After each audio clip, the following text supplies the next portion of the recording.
So this is going to be a bit bish bash bosh. I'm going to go through this as fast as I can. My name is Gawain Morrison. My company is FilmTrip. We do from feature film through the iPhone applications.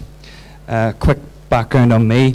I started in the early 90s doing software, computer programming and business. Went and did software programming for Fujitsu ICL, hated it, ran away, grew hair, came back, ran club nights, had a record label, t-shirt company, went into filmmaking, and as a result, as you're trying to raise money for a feature film and other productions, you need to find ways to live. So we started looking at other platforms. So what we're here for today, human-computer interfacing. The good old QWERTY keyboard, one of the most successfully adopted mass human-computer interfaces ever built. The arcade game, the standard joystick and the buttons, everybody knows these. But these are sort of progressed, you know, they hail from the 80s, you got the Tron did the film on them. And as they progressed, you got more and more complex interfaces. You had the likes of guns, steering wheels, throttles, all to enhance the game experience and the interface between you as the user and the game. They became more and more diverse whilst they tried to hit a wider audience. You had dancing games, you went on to 360-degree rotating console games, and you have the good old virtual reality. Bucket loads of money was invested into virtual reality, and it never really took off, unfortunately. Although, strangely, with the multi-sensory world that we're now moving into, it's starting to come back. You've had everything from art, music, film, therapeutic enhancement that have all been using virtual reality since the 80s. And you obviously had the spillover from arcades back into home computing. The Wii obviously shifted things again. It moved it across to wireless computer or wireless controllers and motion control, and it obviously focused on the sports side of things and the fitness, and it's looking at that as a space to move forward with. And then of course you had the Kinect. And the Kinect I don't think has really reached its full place at all, but you can see what Microsoft's trying to do with it. They're trying to move into a place where they have this motion control, voice control, hub media center sitting in the corner of the family room that any age group can use because the interface is so easy. Nobody has to learn anything. It's a motion and it's a voice.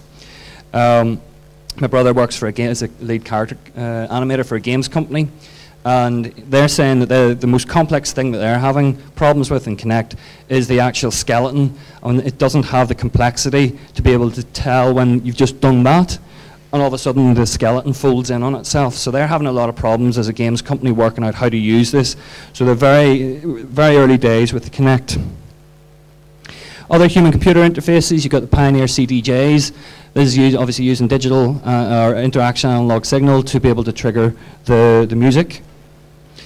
Mobile health, GPS sensors, heart rate sensors, breathing, motion control, how hard you hit the ground with your feet. Lego have moved into this space because they're looking at being able to marry up their product along with computing, and they're moving into robotics. So you can see a lot of this kind of diversity in the actual games that are being played with those. These are fascinating. This is a company I saw a couple of years in GSM. These are guys called Q-Circuit, and they've got sensors that are embedded into the textiles, into the clothes, and they vibrate. So what they were doing was they were selling on text somebody a hug, so you could get the number, text straight through to this, and they would get a hug in different sensor points around their body. We were actually looking at this as a possible game mechanic, so you could have an explosion within an alternate reality game happen in a certain urban area, and then you'd have certain blast radiuses, so you could be completely wiped out within 100 meters, over 500 meters, it's only your left arm, over 1,000 meters, it's maybe just one little bit that's vibrating a bit, but then you've got a time constraint to the game, depending on the actual physical response that you're getting off the sensors. You've obviously got the movement into other kinds of materials, trying to remove the need for plastics and mechanical movement and using light to be able to register when you actually type something in. Good old mobile phone. Again, they've moved from that to this, a personal access machine, basically for any data you want. But the sensors and the world around us is going to be able to change this to a completely new level of communication between you and the world. The Internet of Things. You know, anything from nanotechnology and smart dust through to all devices having RFID tags in them and GPS coordinates and being able to talk to each other. We're moving into a very, very different space. So alternate reality games, really it's just, you've got virtual reality, it's 100% digital. Augmented reality, 50%, 50%. You're just putting a digital layer over the top of the real world. Alternate reality games, it's using any form of interaction, urban life, digital, to give you an alternate reality. So that's basically what the game is. We kicked off with doing our first one. It was like a week long of emails, backwards and forwards to game players, and we minimized it to a certain number of people could play it. We did this about 18 months ago. I'll just play the video.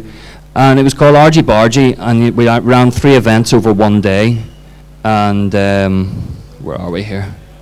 And we had, we took everybody to a warehouse, took them into this place, gave them the rules, planted an actor into the middle of the group and fired them out into the street. And as soon as they got down the end of the street, we had a white van pull up with masked men that kidnapped the actor and left everybody just standing around in a bit of a state of shock. And it worked very, very well, because then everybody got well into the game. I'll not go into too much about Invisible Belfast. It's just completed there last week. It was a 6-week game that was run up to the Belfast Book Festival and the end and the finale in there.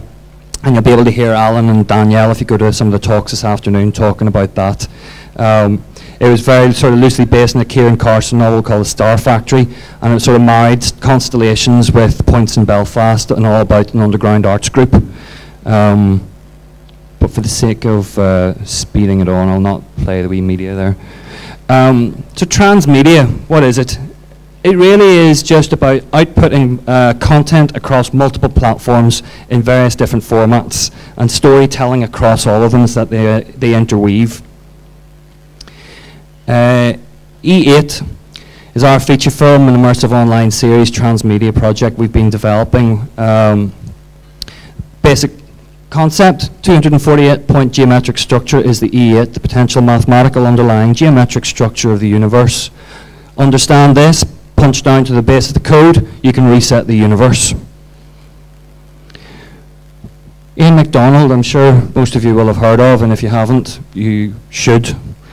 He's an incredible novelist, sci-fi novelist from here. These are some of the books he's written. These are some of the awards that he's been nominated for and won over the last 20 years. Phenomenal, absolutely phenomenal, and a very lovely gentleman to boot. So far, we've been at this now 3 years, and we've had many supporters and chunks of money to get us to here. We're now working with Ben Grass of Pure Grass Films. They were the production company who created Kirill for MSN. They did Beyond the Rave as the relaunch of the Hammer brand, called Beyond the Rave on MySpace. Both very successful.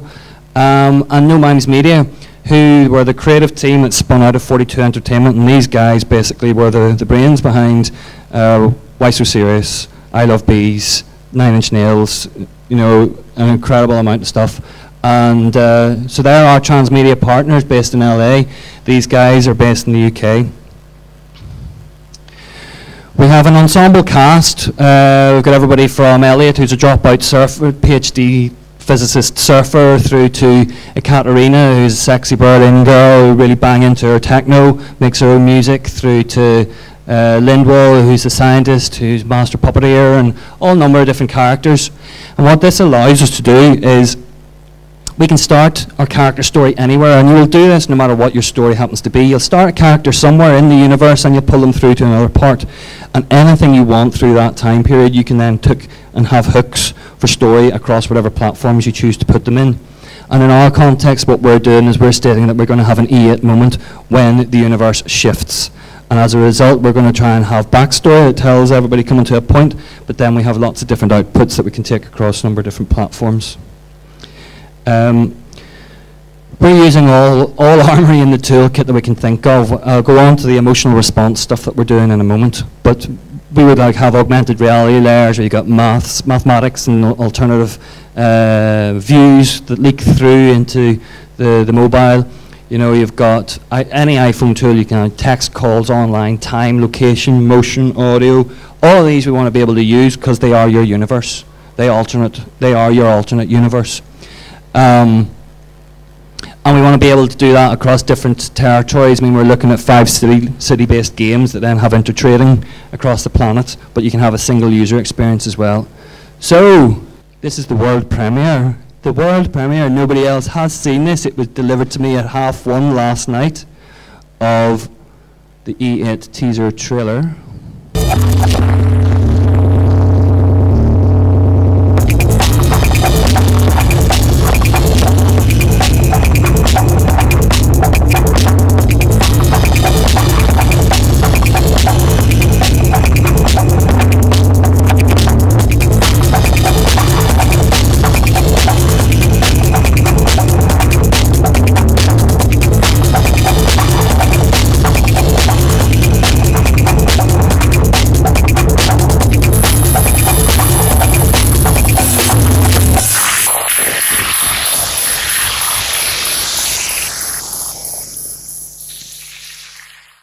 The website for that, www.e8experience.com.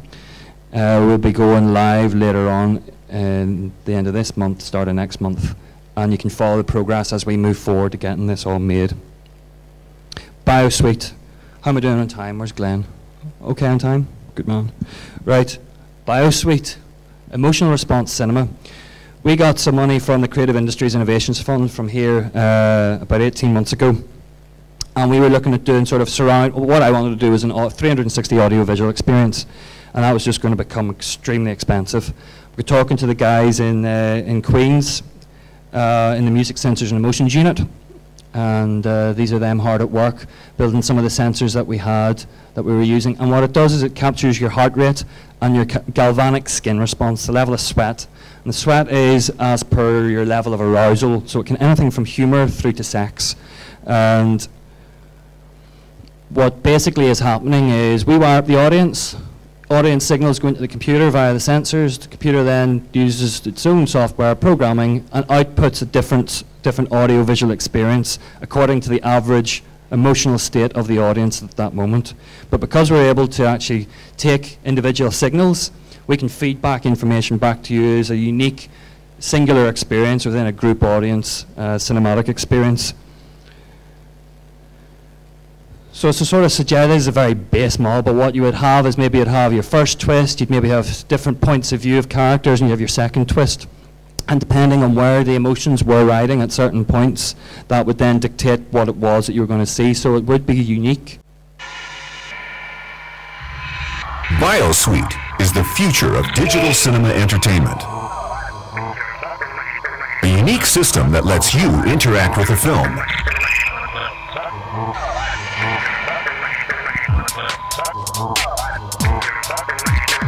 The hand sensors are connected to the audience, and each person's heart rate and skin response are measured. The resulting signals are sent to the BioSuite system, which determines the audio-visual experience, and it's all supported by an expanding user database. The resulting output manifests itself by varying the scene selection, the music score, and the sound effects.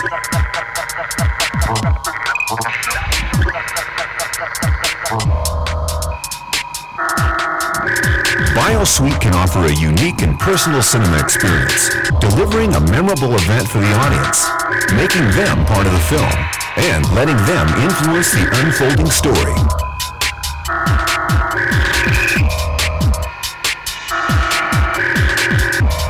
The system can also be used for studio test screenings, gauging audience reactions to early versions of film cuts. This can provide more valuable data than conventional audience questionnaires. Beyond cinema, exciting potential opportunities for this product exist in TV and gaming, with the development of handheld devices, apps, and connectivity to mobile phones.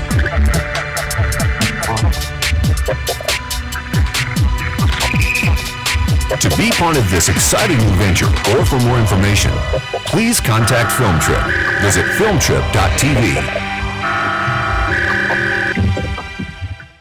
It's funny, you get real sort of polar opposites. You get people that are just, wow, that's amazing, what are you doing next, how do we get involved, how do we find about this?